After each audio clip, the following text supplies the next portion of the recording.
Star Wars. Ewan McGregor claims there are no plans for Obi-Wan Kenobi film. That is correct, because they're actually going to make it a trilogy.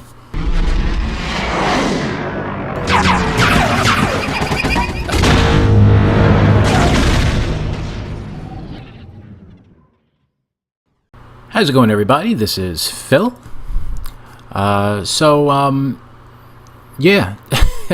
This is, if you've seen some of the videos on my channel, you know that I am all for an Obi-Wan Kenobi film.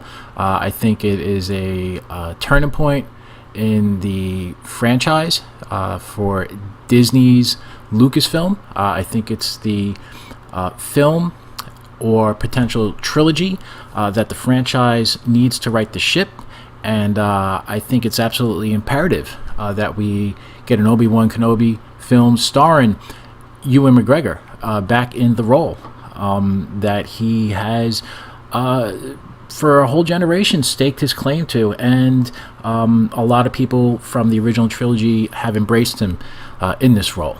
For there to be no plans makes no sense if that's the case, and if that really is what is going on, that signifies a complete lack of ability to recognize the desires of a fan base who are starving for a good quality space adventure set in the Star Wars franchise, featuring characters that are very much beloved, with actors who can return to the franchise and be embraced and pretty much universally accepted in that role.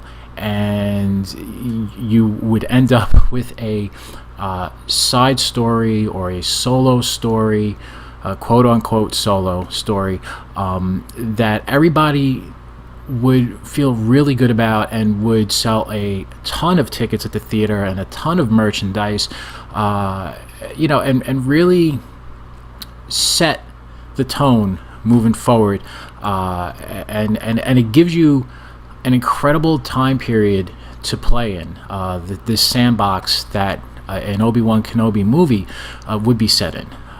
So let's kind of move forward with this. This is Patrick Kavanaugh, and it's coming to us from comicbook.com.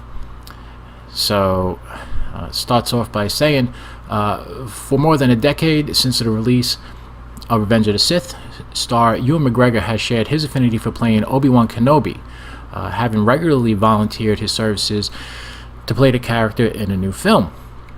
And his voice at least was featured in The Force Awakens, when Rey touched the lightsaber.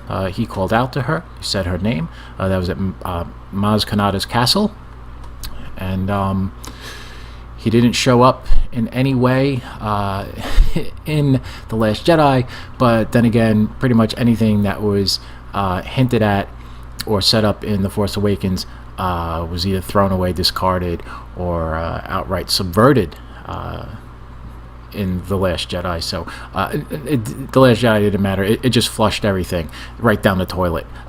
So who would expect Ewan McGregor to, or anybody, to reprise any kind of a role and have some semblance of continuity between those two films?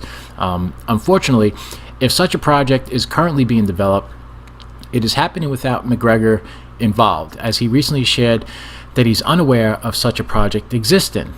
I would totally do it, of course, the actor shared when asked if he would return to the Star Wars saga as a guest on The View. There's no plans as such to do it, as far as I know. How did he even get a word in edgewise on The View?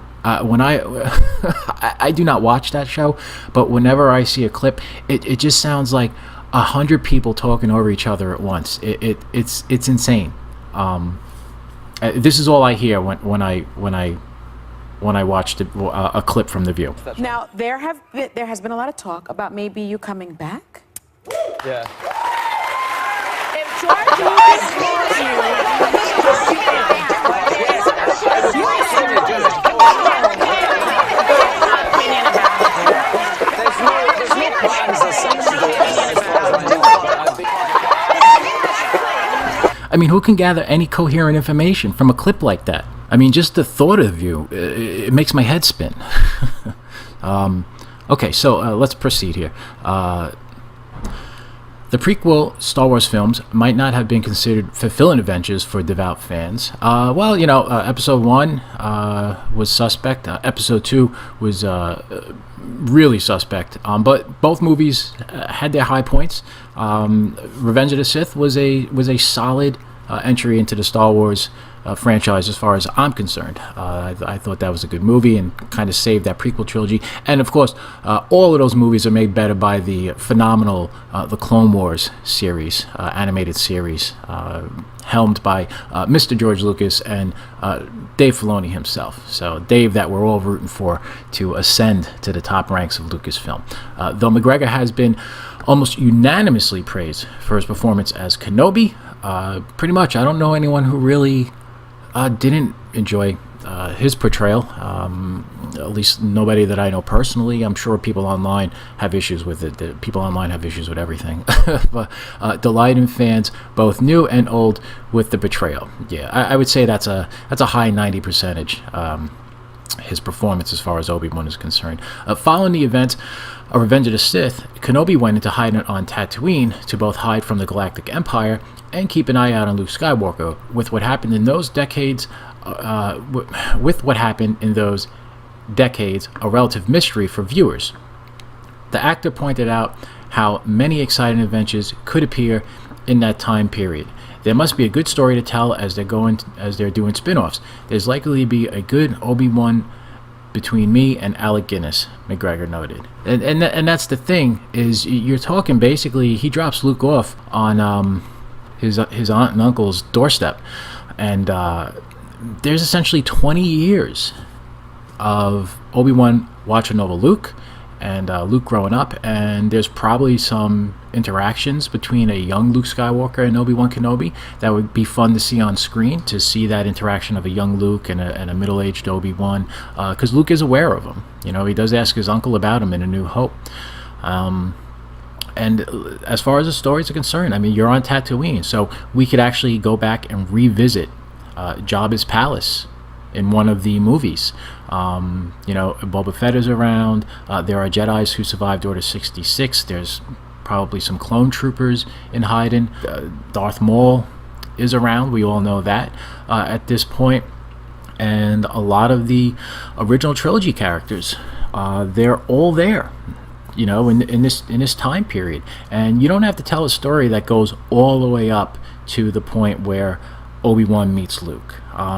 You could have a story pick up shortly after Revenge of the Sith, and you could set 3 movies within the next 10-year time period, and that's plenty of time to tell a really good, satisfying, fulfilling Star Wars trilogy featuring one of the classic legacy character heroes portrayed by one of the actors who is widely accepted by the fan community, and most would agree would like to see back in that role once again.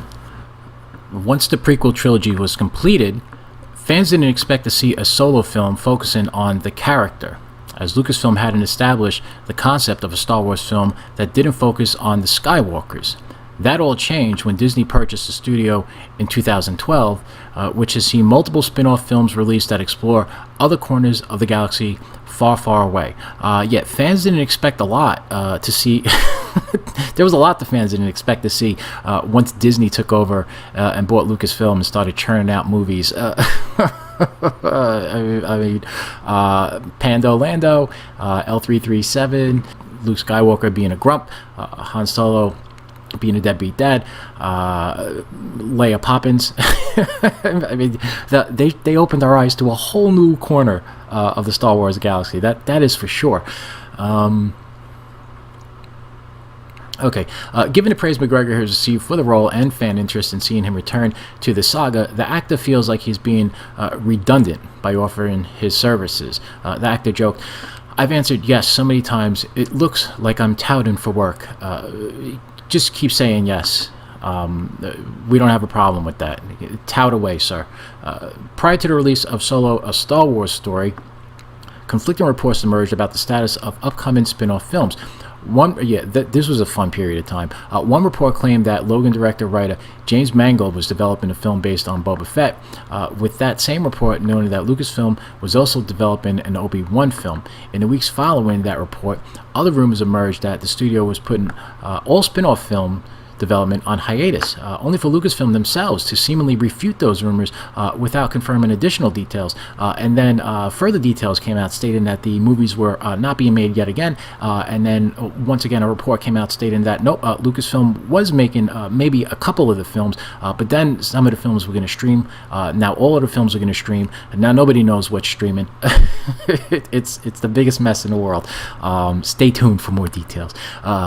Stay tuned for details on the future of Star Wars franchise. And would you like to see McGregor return to the series? Is a frog's ass watertight?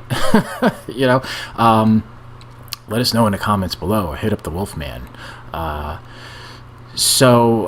I have a theory. I think Ewan McGregor knows what's going on. I think he signed an NDA. I think they are moving forward with an Obi-Wan Kenobi movie with him in a starring role. Anybody else would be ridiculous, and it would just create further fan backlash. It's absurd that they would cast anybody else. So McGregor, in my opinion, he knows what's going on. He's been cast in a role. Pre-production for the film has started. I bet there are plans to, if the movie is well received, make this its own standalone trilogy. I don't believe it should be released on the streaming service. I think this could be a really big movie and a great step in the right direction to give us a classic Star Wars type of movie with a beloved character in the time period that we all really know and love.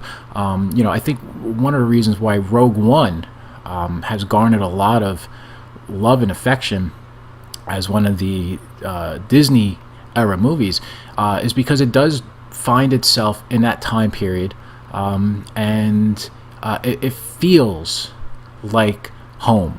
It feels like you've returned to something very familiar, and it gives you the warm and fuzzies. And there's a lot to be said about that. And until they can give us a set of movies in a different period of time that becomes its own thing that fans thoroughly embrace and love.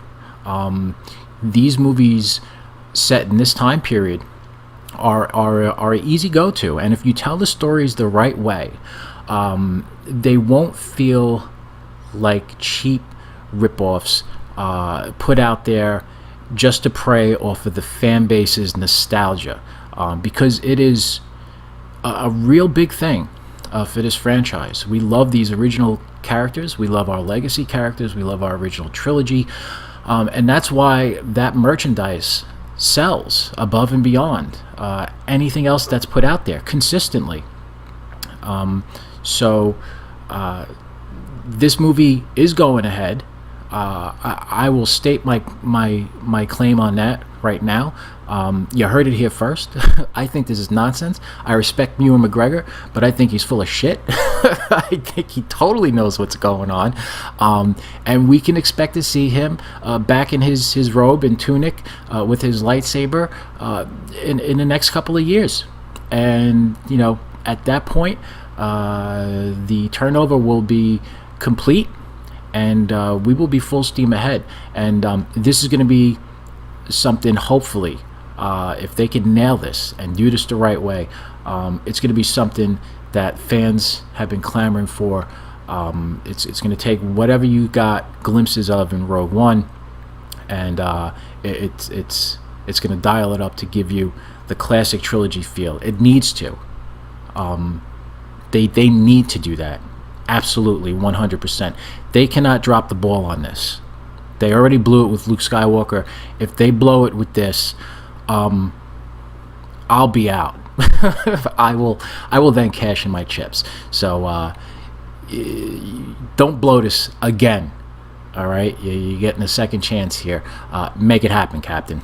All right, guys. So that's it. What do you think about this news? Do you think Obi-Wan? I'm sorry. Do you think Ewan McGregor is blowing smoke and he really knows what's going on? And he's got an NDA. He can't say anything. He's being very cagey. I think that's what's going on. Or do you think he actually doesn't know? And because Disney doesn't seem to know half the time what they're doing with this franchise. Let me know down below. If you like this video, please hit that like button. And if this is your first time here, please feel free to subscribe and clobber that little bell button, and that'll be for notifications. Next time I post a video up, you'll be the first to know. And that's really it. So thanks for watching, and I will talk to you guys sometime soon. Be happy, be safe, be healthy. Have a great day. Bye-bye.